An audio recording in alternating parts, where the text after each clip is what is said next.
Okay. Here we are. Welcome. It is Thursday, December 2nd, 5 p.m. Eastern Time, and this is the monthly meeting of the Revere Human Rights Commission, so welcome. And we'll begin by taking a roll call of the commissioners that are present. Lynn Alexis is absent.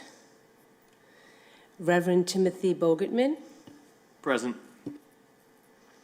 Chief Christopher Bright. Present.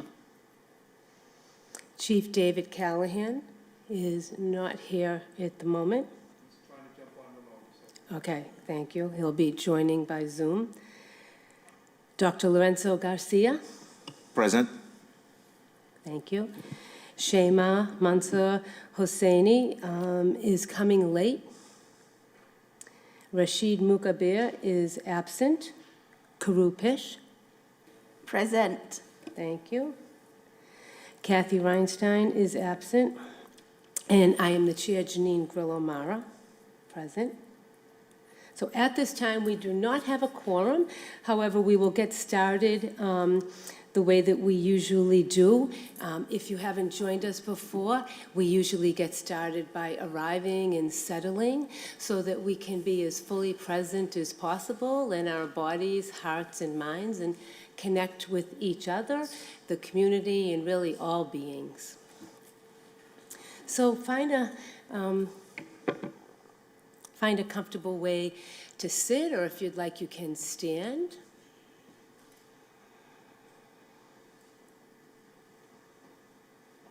You can either close your eyes or keep your eyes open without focusing them.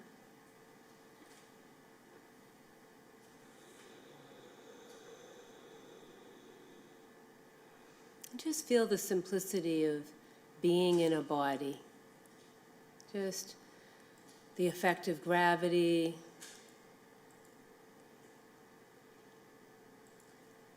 the way you're contacting the chair, the ground.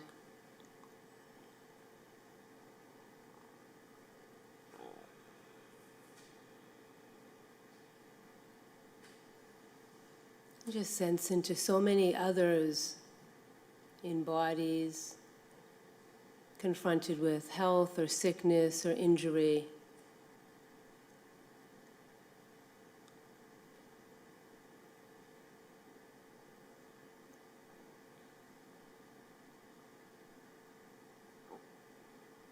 Each unique, yet very similar on a fundamental level.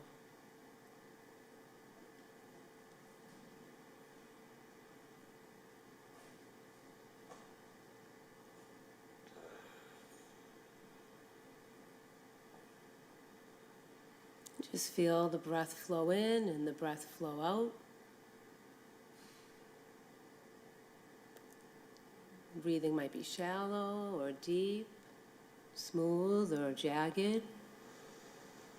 See if you can just make space for what's here.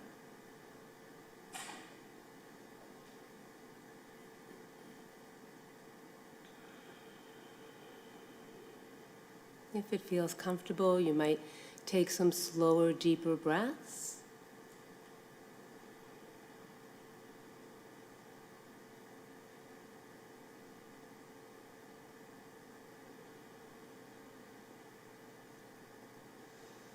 And just sense into how, as long as we're alive, we're here breathing together.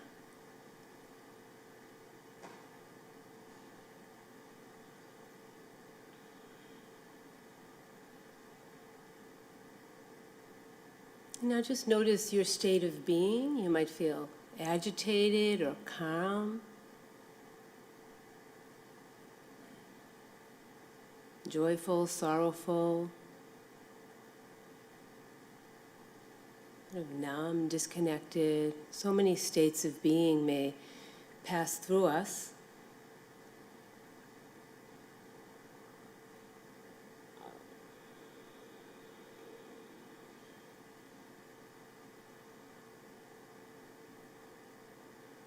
Just notice how they change. Just sense into how others have similar experiences.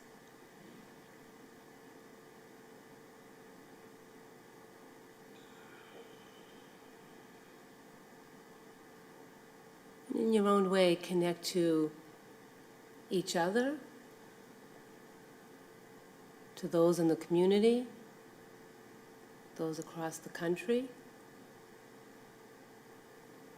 and really all beings.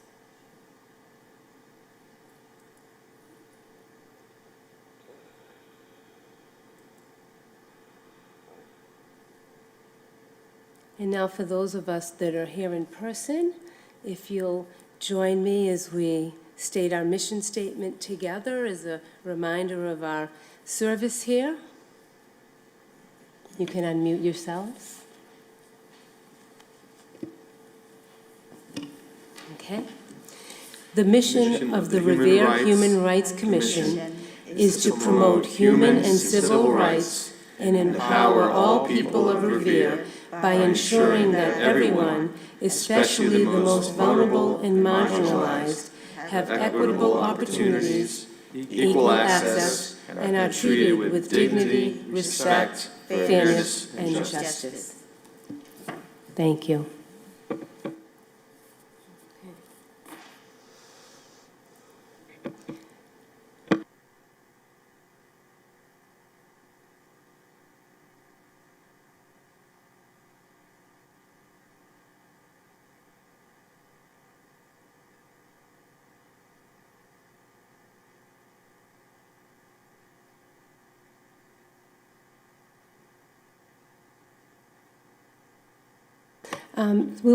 I ask that we can go out of order, and we'll do the public forum now. We'll take a short amount of time to hear from those who are present. Can you ask Ruben, so I know how much time to allow the person that's on Zoom?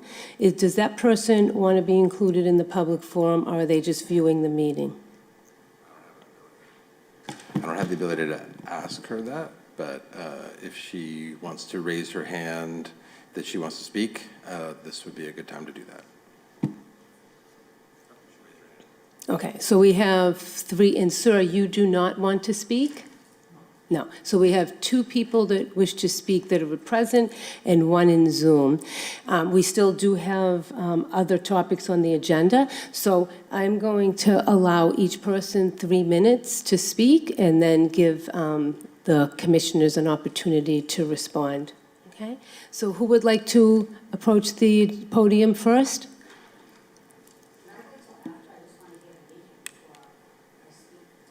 Okay. Can you ask if the person on Zoom is ready to speak to us? Or the person can hear me. Are you ready and interested to speak now or wait? Ms. Simmons-Hurley, you can now speak. Thank you very much. I am here to listen today. I'm very excited to be able to be a part of this. Thank you so much.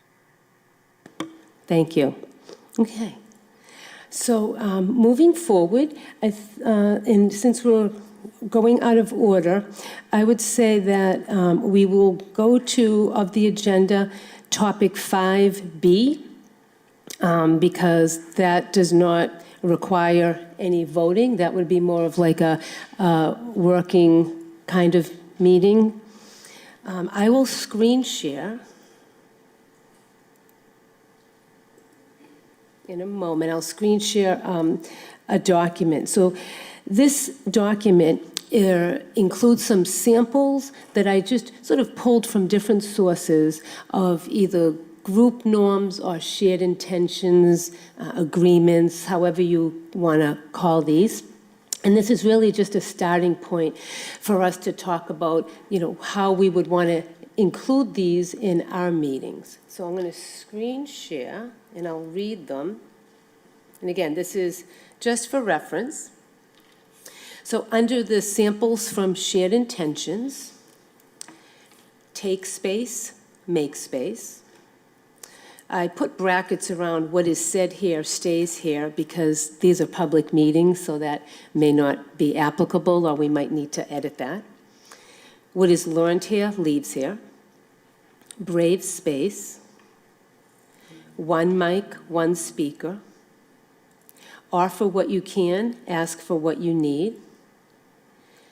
Listen with compassion and curiosity. Take pauses. Be willing to rest with discomfort. And then under some samples for group norms, be open-minded. Treat each other with courtesy and respect. Create trust and a sense of belonging. Avoid hidden agendas and gossip. Take ownership for mistakes. Act for the overall good of the team and the community. Share information. Come to meetings fully prepared. When you commit to doing something, do it or seek help if you cannot.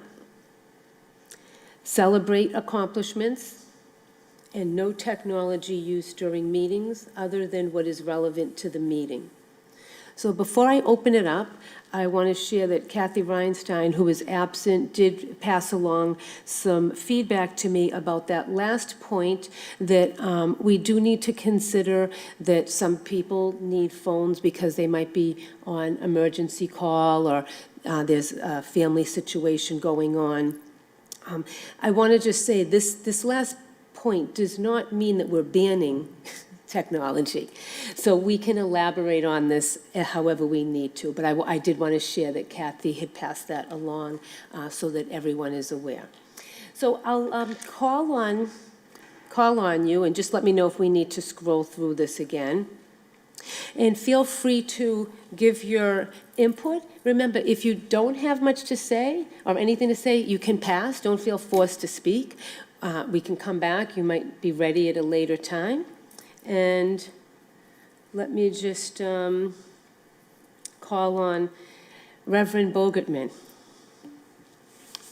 Yes, I'm too much to add. I think, as you said, what stays here obviously would be Wait a minute. next to impossible because of the fact that it's a public meeting. So, I mean, obviously, I think that can be removed because obviously what's said here reverberates into our community.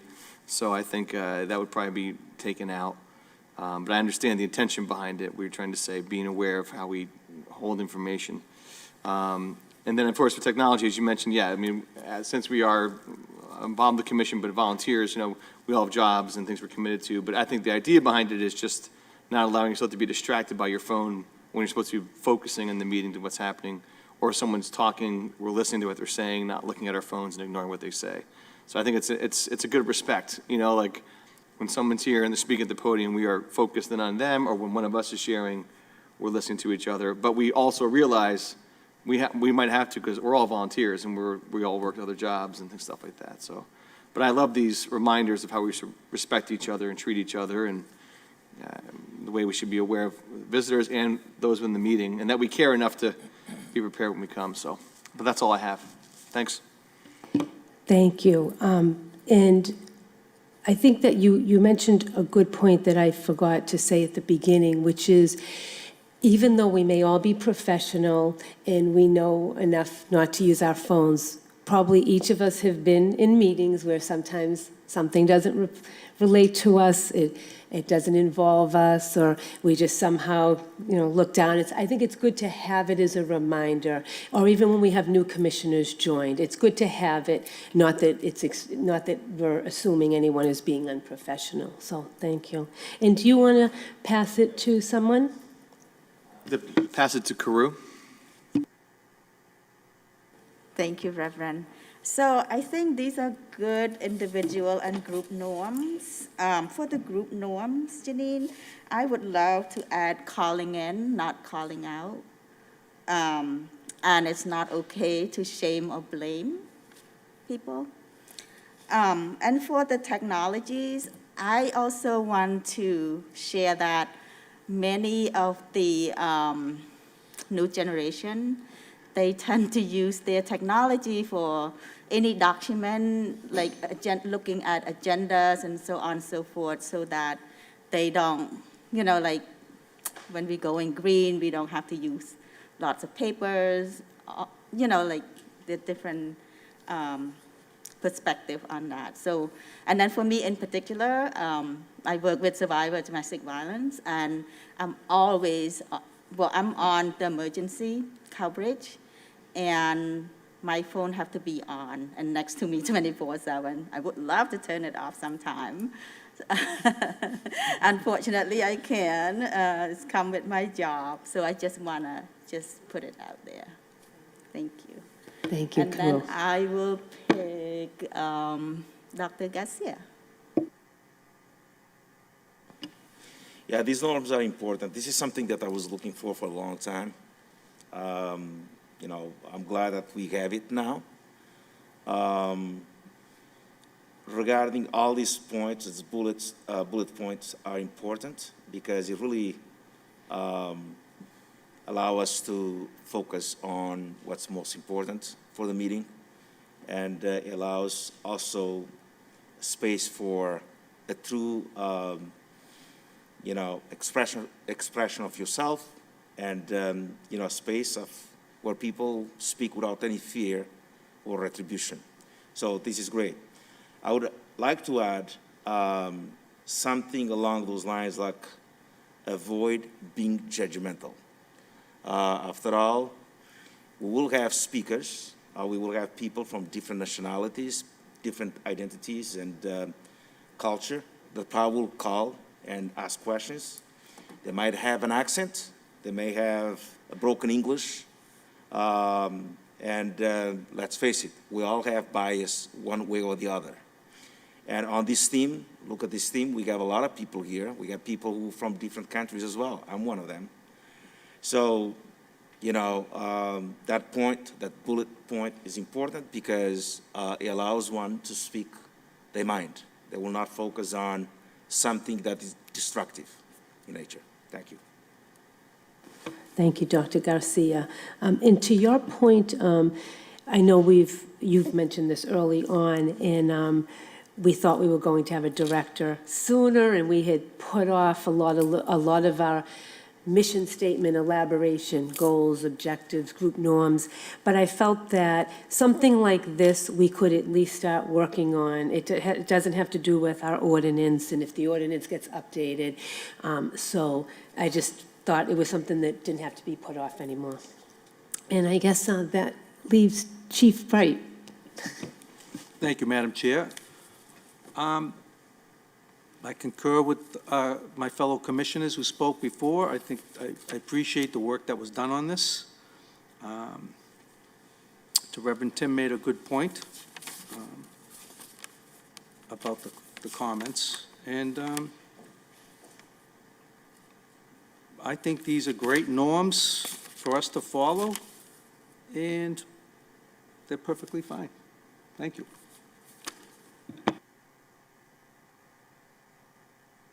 So I have a question now. I took notes of what we could add. And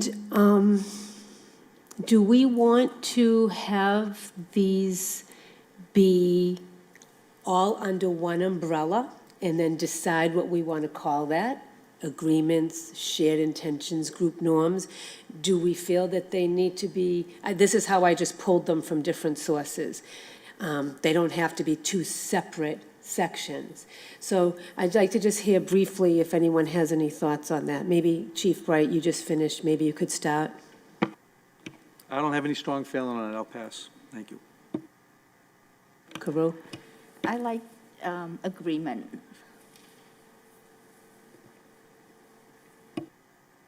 Dr. Garcia?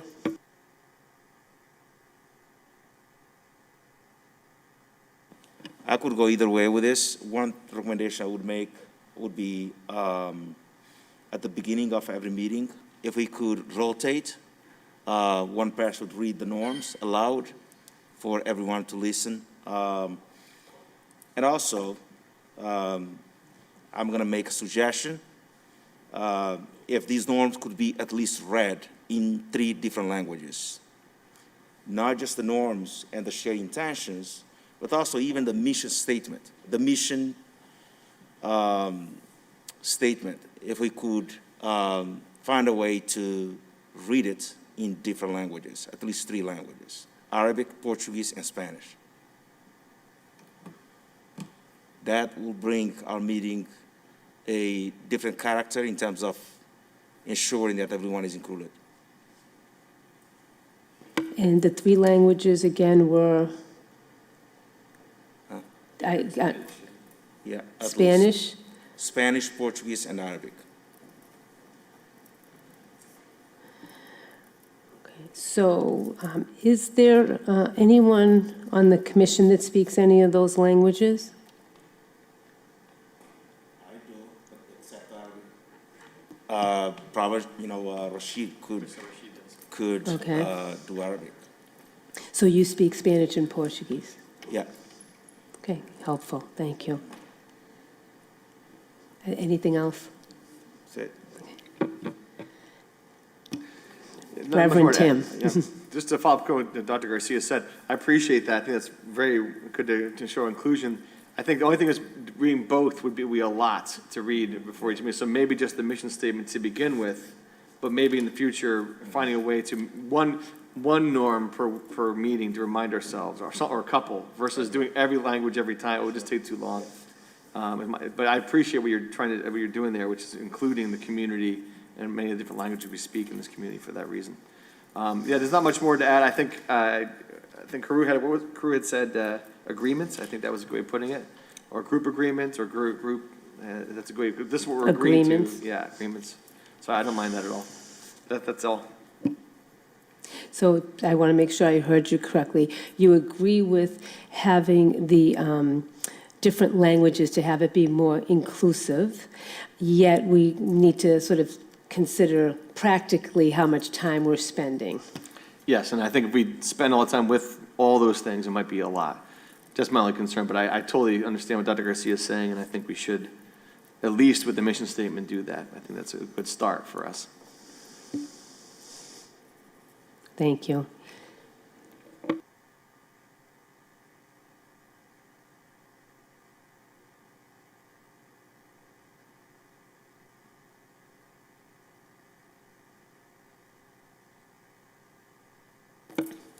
Okay.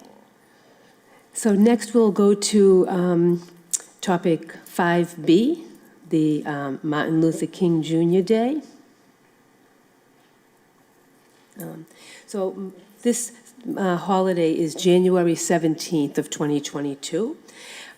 To my understanding, the city has not had any celebrations or any kind of significant recognition for this holiday. And to try to be a little bit proactive, it's on the agenda because the Cultural Holidays and Celebrations Subcommittee just were not able to schedule a meeting due to individual schedules, and that we cannot have meetings until 5 o'clock or later during the week, so that made it a little more limiting.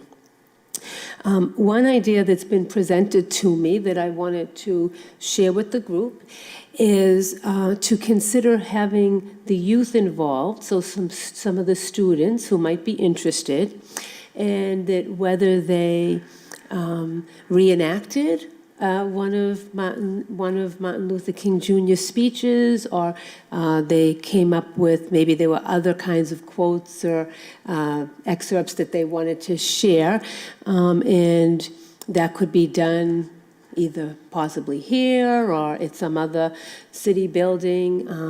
The logistics of when this might happen, whether it's feasible to have it on the holiday, especially if students are involved, or if it would be maybe the Friday prior or something like that. Of course, this is just an idea that was presented. Dr. Kelly, the superintendent, would need to get involved and be on board with this. And I sort of wanted to start the conversation by just mentioning that, to see thoughts about that idea, maybe some elaborations on that idea, or maybe if there's any other ideas. So I'll pass it to Chief Bright. I think it's a very good idea to get the youth involved and do more to recognize Dr. Martin Luther King on January 17th. And I'm sure Diane Kelly would be very pleased to work with us to really come up with something really good for this. So I think it's a fantastic idea, and we should be moving in that direction. Thank you. And just to add, they would really, if Dr. Kelly is on board with this, the youth, they could really create this. So they might come up with an even better idea of something to do. I just happened to mention the reenactment of a speech, but they could really sort of take this and run with this as much as they wanted to. So thank you. Chief Wright, do you want to pass it to someone? I'll pass it back to Reverend Tim. Thanks, Chief Bright. Yeah, I think it's not much more to add than this is a wonderful idea, and I think we should pursue it, especially if we haven't done anything in the past, then we absolutely need to be going to do that for Dr. King and for that day. It's an important holiday to have, to make sure we're acknowledging that, and if the students want to take it on, I think that'd be wonderful to see that happen and encourage. So I'd like to pass it to Dr. Garcia.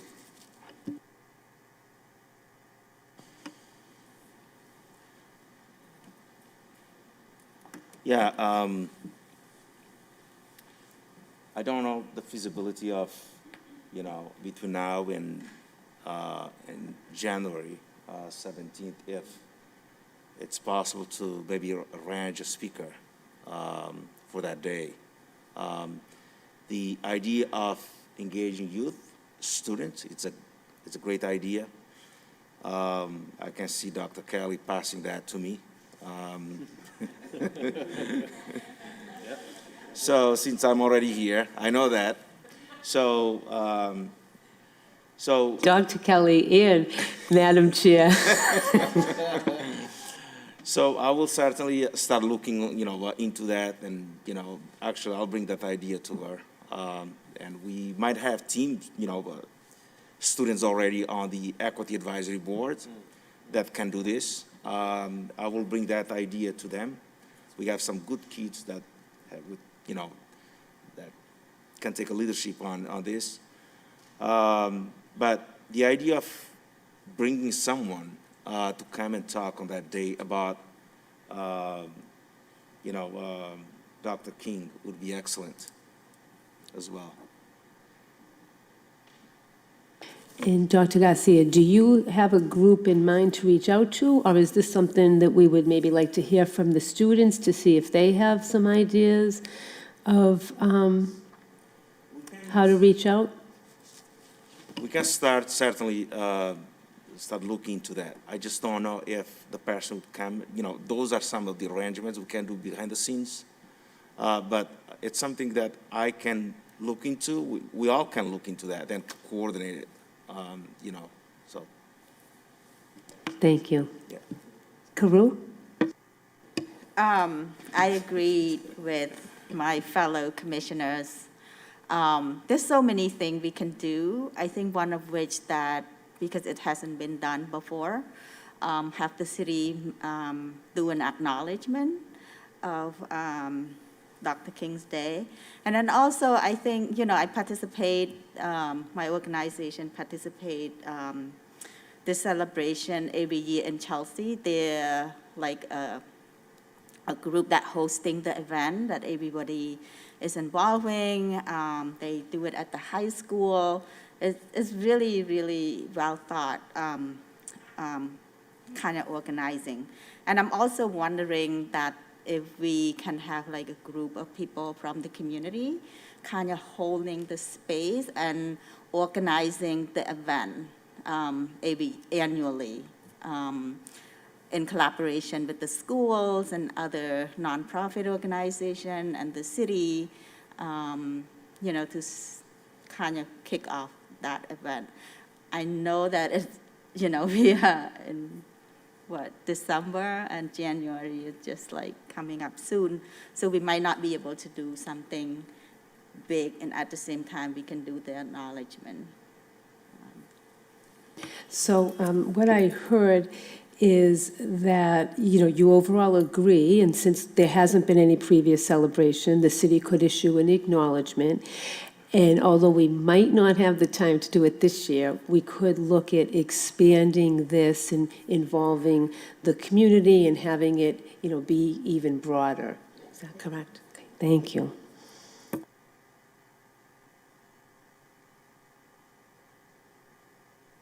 So, Dr. Garcia, is there anything that you will need from me? I can update the mayor's office, but is there anything that you need from me before you follow up with Dr. Kelly?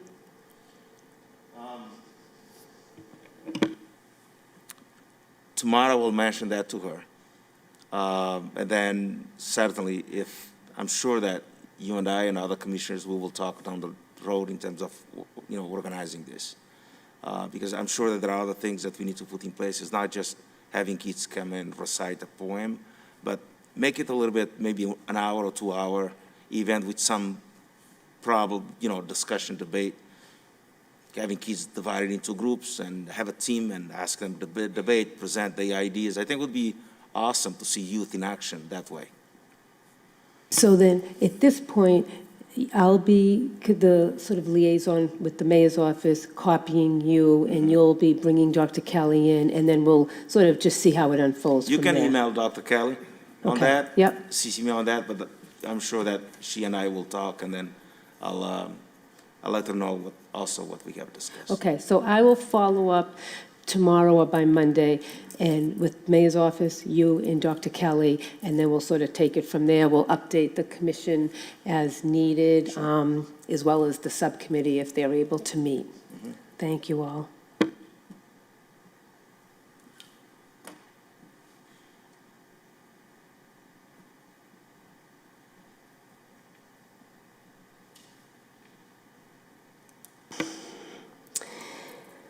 Okay, so at this point, what? Oh, sorry. So at this point, why don't we, unless do any of the commissioners have any other business?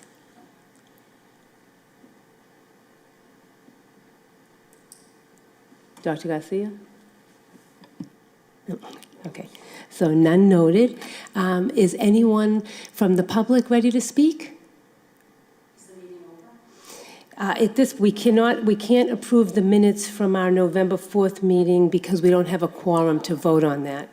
So just give me a moment.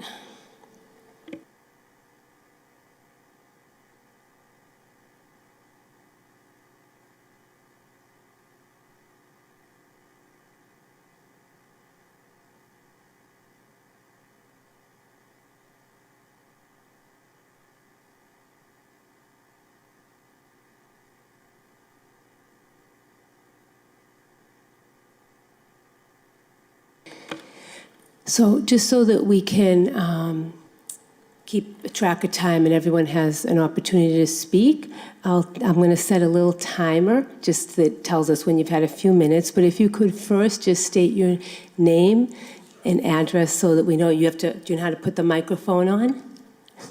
Love it, love it. Hi. Hi. How's everybody? Good. My name, Oh, I'm sorry. I hit the wrong button. something's going on here. No.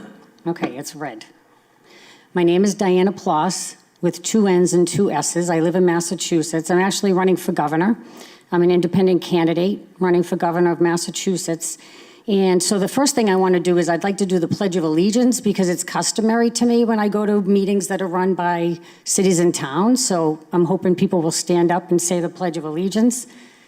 I pledge allegiance to the flag of the United States of America and to the republic for which it stands, one nation, under God, indivisible, with liberty and justice for all. Thank you, and I thank God that everybody's here and everybody's healthy. I guess I have 2 questions, that's it. What is your model for this Human Rights Commission?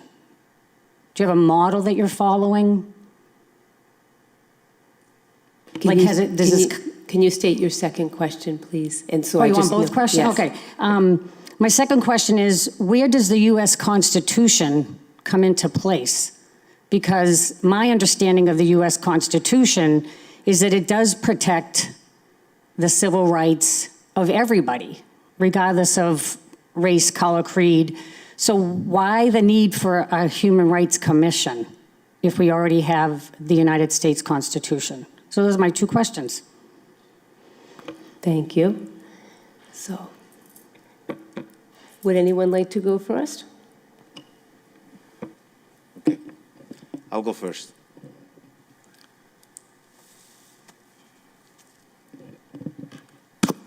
Well, first of all, thank you for your question. The reason for the Human Rights Commission is really to defend and protect the voices of everyone. Yes, your question is important. Yes, we do have the U.S. Constitution. And under the U.S. Constitution, everyone is protected, in theory. When you look at the history of this country, even when the U.S. Constitution was developed and created, people were not created, people were not treated equal. Issues of racism, discrimination, and many other facets of social issues that are affecting a lot of people in this country, starting with African Americans, immigrants, people of color, it's clear in our country. You know, if you look and you read the history of this country, not just the history of this country, but the experiences many people in this country have gone through, especially the African Americans and those who came before them, the ancestors that came from Africa as slaves.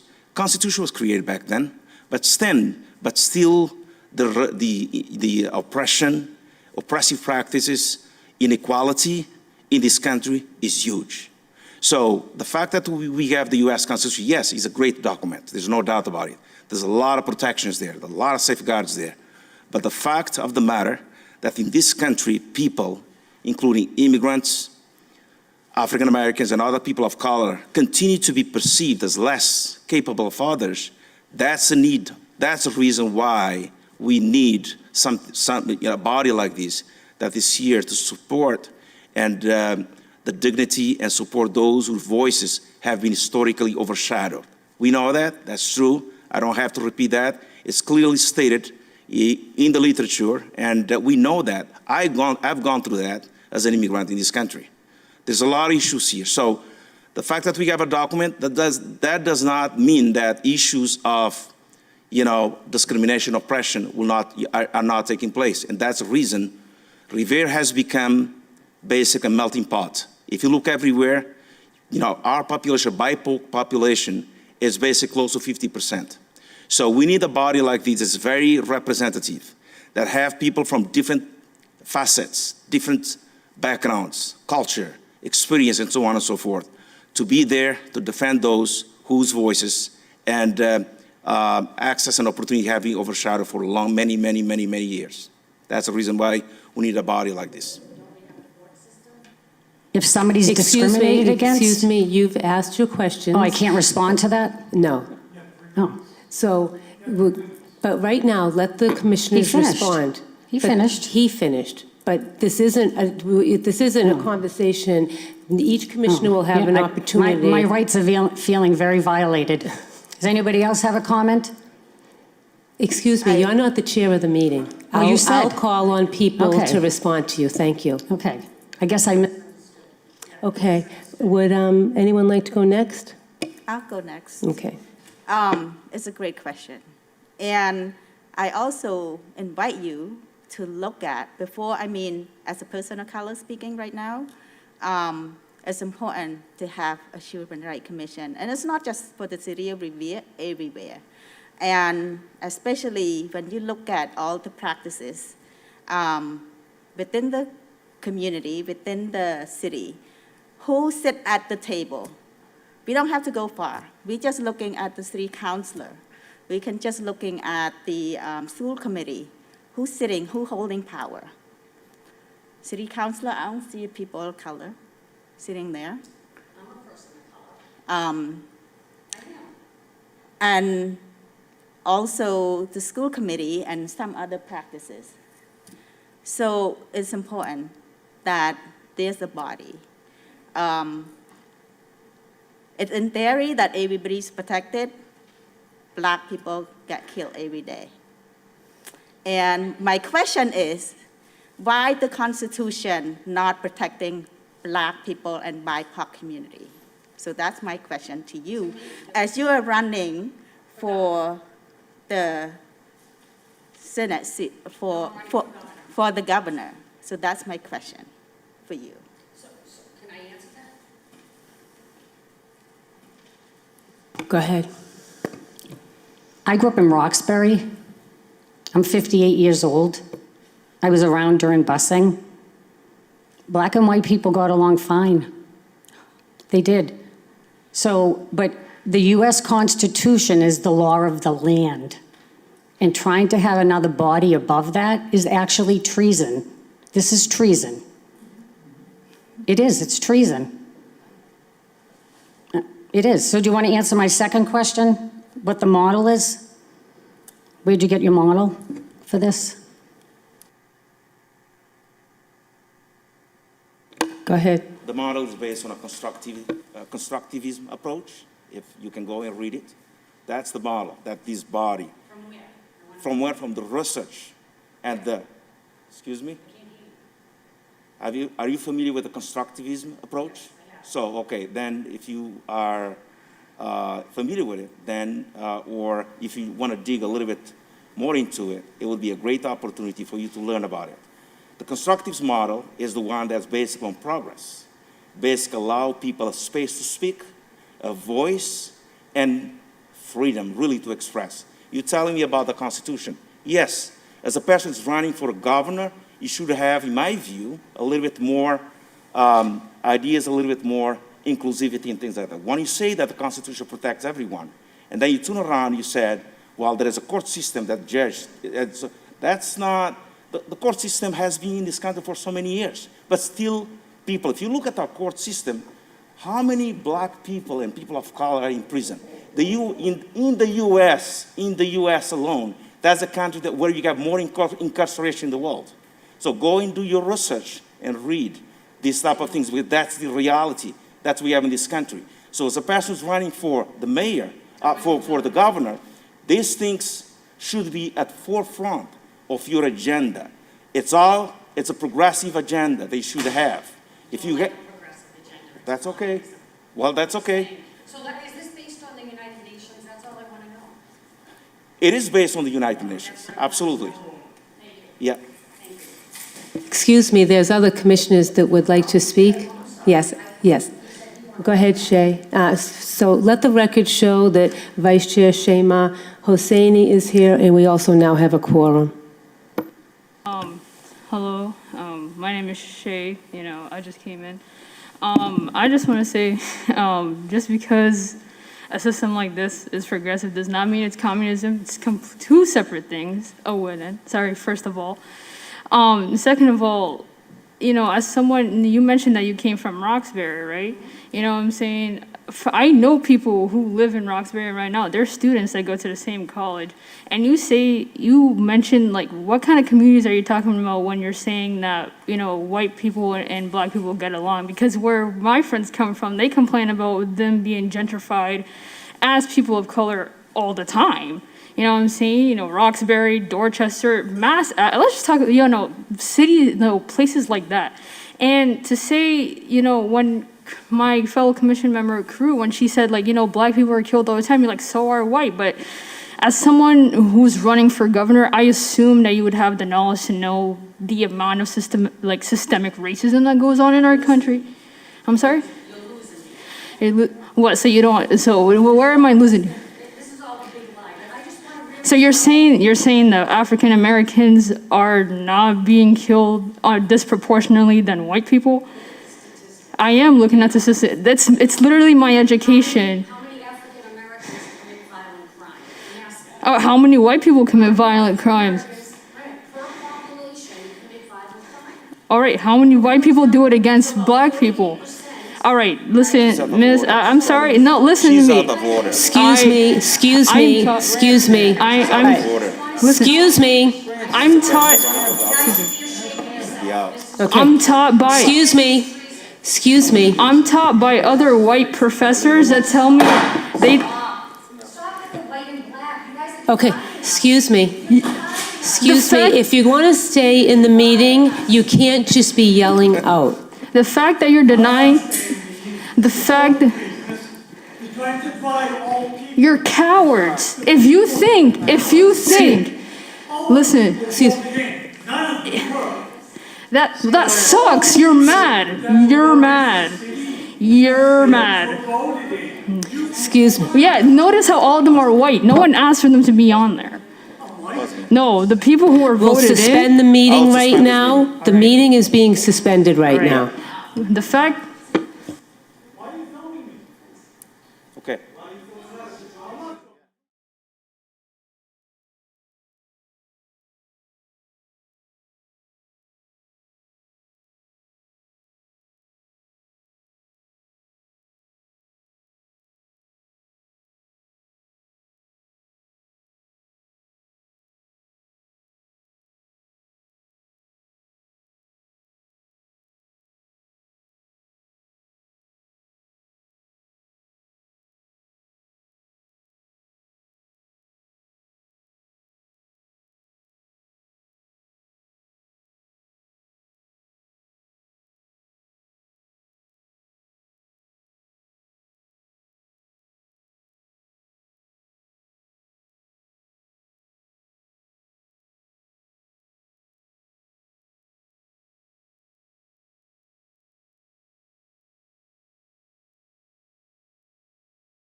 Welcome back. We apologize for that break. We had some members here, and as much as we would like to engage in dialogue, that was not dialogue. We were being just monopolized. This is our monthly meeting. This was not set to be a meeting that was completely a public forum. And if members of the public do want to come and speak with us, we ask that you speak with us in a respectful way. And I actually did not review the guidelines for the public forum beforehand, which I apologize to my fellow commissioners for that. We also had someone else on Zoom. I'm not sure if that person would like to say anything before we finish with a couple of items and adjourn. Oh, so if she can hear me, Meg Simmons Herling. If she raises her hand, I can unmute her. Mute herself. Okay. Sure. Thank you very much. That was well handled. Nobody could have expected that, but please proceed. I'm here and I'm watching. Thank you. That being said, we look forward to having further conversations with the community, and we just ask that you come here and want to have a conversation and not just simply have an agenda and be accusatory. A dialogue is listening and speaking. It's holding space for each other. And that's really what we want. We don't mind having difficult conversations, but we want to move towards being able to have better understanding, not to have further division or having fingers be pointed at us. So does anyone in the commission want to say anything before we approve the minutes from the last meeting and then adjourn?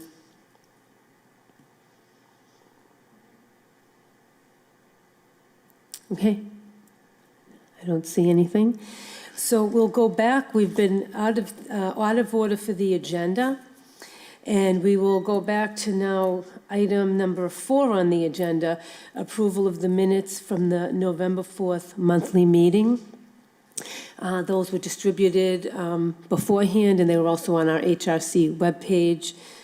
So does anyone have any edits or comments?